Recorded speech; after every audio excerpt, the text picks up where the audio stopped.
നൽകും. അതിനാണ് അല്ലാഹു തആല ബർക്കത്ത് ചെയ്യുക. ഇൽമിൽ ബർക്കത്ത് ലഭിച്ചവർ, അമലിൽ ബർക്കത്ത് ലഭിച്ചവർ, ഹിഫ്ദിൽ ബർക്കത്ത് ലഭിച്ചവർ, സമ്പത്തിൽ ലഭിച്ചവർ എന്നിങ്ങനെ പലതരത്തിലുണ്ടാകും. മഹാനായ ഇമാം നബവി തങ്ങൾ പറയുന്ന ബർക്കത്ത് എന്ന് പറഞ്ഞാൽ കസ്റത്തുൽ ഖൈരി വ ദവാമു, ഖൈർ അധികരിക്കുകയും അത് നിത്യമാവുകയും ചെയ്യുക എന്നുള്ളതാണ്. ചില ആളുകൾക്ക് അല്ലാഹു സുബ്ഹാനഹു വ തആല അറിവിൽ നമ്മുടെ ഏറ്റവും വലിയ ഖൈർ എന്ന് പറയുന്നത് നമ്മുടെ അമലിന്റെ തട്ടിൽ വർധനവുണ്ടാക്കി തീർക്കുക എന്നുള്ളതാണ്. അറിവുമായി ബന്ധപ്പെടുമ്പോൾ ധാരാളം അമലുകളും അതിലൂടെ നമുക്ക് നേടിയെടുക്കാൻ സാധിക്കും.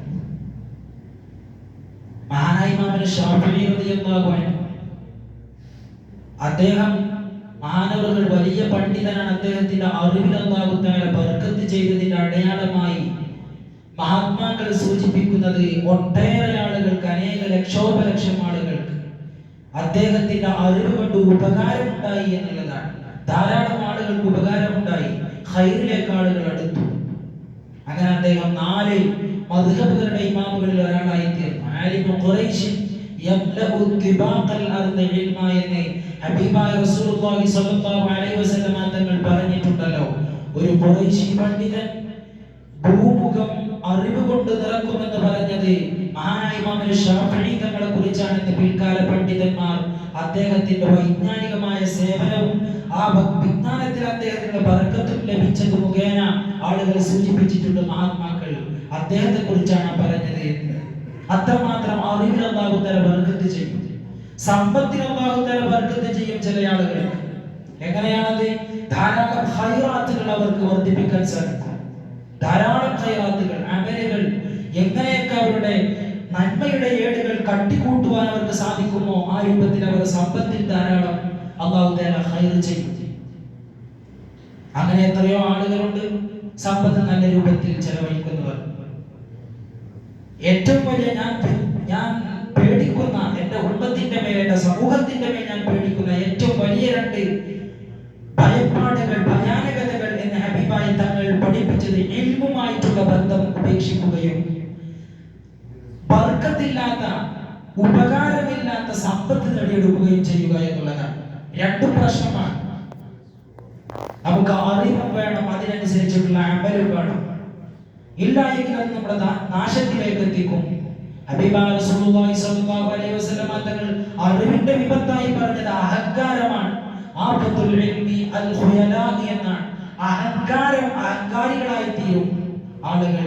അങ്ങനെയായി പോകാൻ പാടില്ല. നമ്മുടെ സമ്പത്തിൽ, നമ്മുടെ സമയത്തിൽ, നമ്മുടെ അറിവിൽ ബർക്കത്തുള്ളവരുള്ള അറിവെന്താകണം? അത് ഉപകാരപ്രദമാകണം. എത്ര ചെറിയ അറിവാണെങ്കിലും അത് നമ്മുടെ അമലുകൾ വർദ്ധിപ്പിക്കുവാൻ കാരണമാകണം. ചില സ്ഥലങ്ങൾക്ക് അല്ലാഹു തആല ബർക്കത്തുകൾ ചെയ്തിട്ടുണ്ട്.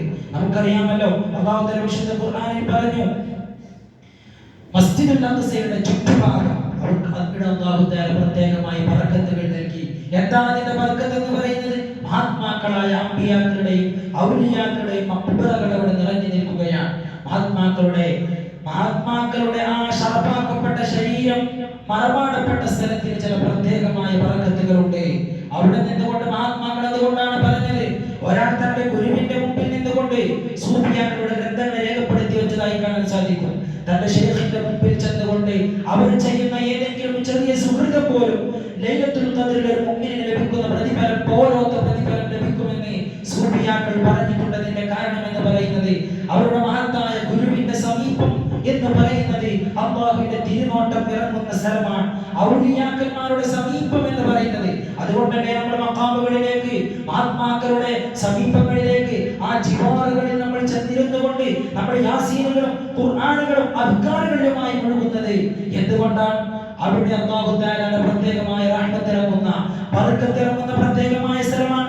ആ ബർക്കത്തിനെ കുറിച്ച് മനസ്സിലാക്കാത്തവരാണ് അതിനെക്കുറിച്ച് ആക്ഷേപിക്കുക ചെയ്യുന്നത്. അതിനെക്കുറിച്ച് ആക്ഷേപിക്കുന്നവർ അതിനെക്കുറിച്ച് മനസ്സിലാക്കാത്തവരാണ്. മഹാത്മാക്കൾ എന്തെങ്കിലും ഹമ്മകളുണ്ടെങ്കിൽ, എന്തെങ്കിലും ബുദ്ധിമുട്ടുകളുണ്ടെങ്കിൽ, പ്രയാസങ്ങളുണ്ടെങ്കിൽ, നീ അജ്മീറിലേക്ക് പോയിക്കൊള്ളൂ, മമ്പുറത്തേക്ക് പോയിക്കൊള്ളൂ, എന്നിട്ട് ഇത്രയധികം ഖുർആനുടെ ഓതണം എന്ന് നമ്മളോട് നിർദ്ദേശിക്കാറുള്ളത് എന്തിന്റെ പേരിലാണ്? അവിടെ ചെന്നാൽ അവിടെ നമ്മുടെ പ്രശ്നങ്ങൾക്കുള്ള പരിഹാരം മഹാനായ മൂസൽ കാദിം റളിയല്ലാഹു അൻഹുവിന്റെ മഖ്ബറയെ കുറിച്ച് അത്തറിയാഖുൽ മുജറബ് എന്ന മഹാന്മാരായ ഉലമാക്കൾ പഠിപ്പിച്ചതായി കാണാൻ സാധിക്കും. അനുഭവിച്ചറിഞ്ഞ മറുമരുന്നാണ് വലിയ വിഷമങ്ങൾക്കുള്ള, വലിയ പ്രതിസന്ധികൾക്കുള്ള പരിഹാരമായി നമ്മുടെ മഹാത്മാക്കൾ പഠിപ്പിച്ചു തന്നിട്ടുള്ളത് ഔലിയാക്കളുടെ സമീപ സ്ഥലങ്ങളാണ്. എന്തുകൊണ്ട്? അല്ലാഹുവിന്റെ പ്രത്യേകമായ ബറക്കത്ത് ഇറങ്ങുന്ന സ്ഥലമാണത്. ബാറകന ഹൗലഹു എന്ന് പറഞ്ഞത് മുഅ്മിനീങ്ങളായ ആളുകളുടെ അവരുടെ ബറക്കത്താക്കപ്പെട്ട ശരീരം വെച്ചിട്ടുള്ള സ്ഥലം. അവിടെ അല്ലാഹു തആലയുടെ ബറക്കത്തുണ്ട്, അവിടെ ധാരാളം ഖൈറുകളുണ്ട്, അവിടെ ധാരാളം ആ ഖൈറാത്തുകളുടെ നിത്യതയും അവിടെ നമുക്ക് ലഭിക്കാൻ സാധിക്കും. അതുകൊണ്ട് നമ്മൾ സമ്പത്തിൽ, നമ്മുടെ ആരോഗ്യത്തിൽ എല്ലാം നമുക്ക് ബറക്കത്ത് വേണമെങ്കിൽ മഹാത്മാക്കൾ പഠിപ്പിക്കുന്ന ഏറ്റവും വലിയ കാര്യം അൽ ഈമാൻ വ തഖ്വ. നമ്മൾ തഖ്വയോടുകൂടെ, ഈമാനോടുകൂടെ ജീവിക്കണം. നമുക്ക് കിട്ടിയ അനുഗ്രഹത്തിൽ ശുക്ർ ചെയ്യണം. ലഇൻ ശകർതും ലഅസീദന്നകും. നിങ്ങൾ ശുക്ർ ചെയ്യുകയാണെങ്കിൽ നിങ്ങൾക്ക് അല്ലാഹു തആല വർദ്ധിപ്പിച്ചു തരുമെന്ന് അല്ലാഹു സുബ്ഹാനഹു വ തആല വിശുദ്ധ ഖുർആനിലൂടെ പറഞ്ഞിട്ടുണ്ട്. നമുക്ക് ലഭിച്ചിട്ടുള്ള അനുഗ്രഹങ്ങൾ ഏതാണോ ആ അനുഗ്രഹങ്ങളിൽ നമ്മൾ ശുക്ർ ചെയ്യുന്നതിനനുസരിച്ച്, അല്ലാഹു തആലക്ക് നന്ദി ചെയ്യുന്നതിനനുസരിച്ച് അല്ലാഹു തആല നമുക്ക് അതിൽ വർദ്ധനവ് പ്രദാനം ചെയ്യും. അല്ലാഹു സുബ്ഹാനഹു വ തആല നമ്മുടെ ഇൽമിലും അമലിലും നമ്മുടെ സർവ്വ കാര്യങ്ങളിലും അല്ലാഹു തആല ബർക്കത്ത് ഏറ്റി നൽകുമാറാകട്ടെ. നമുക്ക് നൽകിയിട്ടുള്ള എല്ലാ ഐശ്വര്യങ്ങളും എല്ലാ അനുഗ്രഹങ്ങളും നമ്മുടെ നന്മയുടെ ഏടുകളിൽ അത് വർദ്ധനവ് നൽകുന്ന രൂപത്തിൽ അതിനെ ഉപയുക്തമാക്കാൻ അല്ലാഹു നമുക്ക് തൗഫീഖ് നൽകി അനുഗ്രഹിക്കട്ടെ.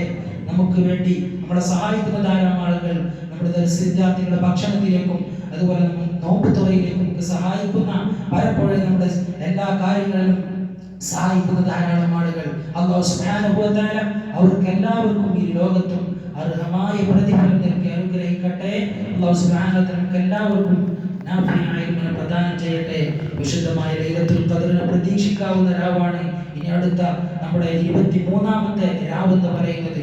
അതുപോലെ 25ന്റെയും 27ന്റെയും 29ന്റെയും ഒക്കെ രാവുകൾ ഇനി വരാനിരിക്കുന്നുണ്ട്. അല്ലാഹുവേ, വിശുദ്ധമായ ലൈലത്തുൽ ഖദ്റിന്റെ ആ ശ്രേഷ്ഠതയെ ലഭിക്കുന്നവരിൽ സാധുക്കളായ പാപികളായ ഞങ്ങളെ നീ ഉൾപ്പെടുത്തണേ. അല്ലാഹുവേ, ഞങ്ങളുടെ എല്ലാ കാര്യങ്ങളും ഖൈറും ബർക്കത്തും ഏറ്റി നൽകണേ. ആമീൻ ബിറഹ്മതിക യാ അർഹമർ റഹീമീൻ ബിഹഖി സല്ലല്ലാഹു അലൈഹി മുഹമ്മദ് സല്ലല്ലാഹു അലൈഹി വസല്ലം സല്ലല്ലാഹു